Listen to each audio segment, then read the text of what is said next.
front of you today, I can't help but think about all the moments that led us to this one. The laughter, the challenges, the countless ways you've shown me love. I still remember our little code smile.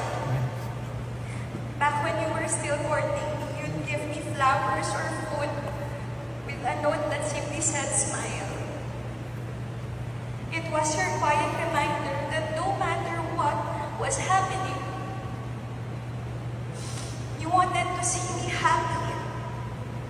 Always. At sa 12 years natin, hindi nagbago yun. You always make sure na okay ako. Doon pa lang alam ko na. Alam ko na hindi ako mapapagod. Hindi ako mapapagod kasi karamay kita at kasama kita.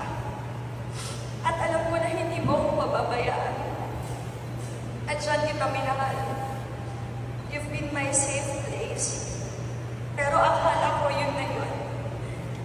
You've given me even more reasons to love you because you respect me.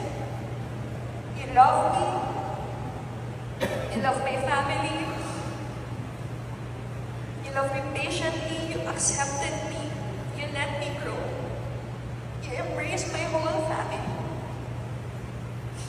You kept the promise you made to my parents. And lastly, you waited for me. For 12 years, you waited for me. And for that, I will always be proud of you, of us, and forever grateful that we kept our promise to the Lord. So thank you. Thank you for waiting for me. And I promise, from this day forward,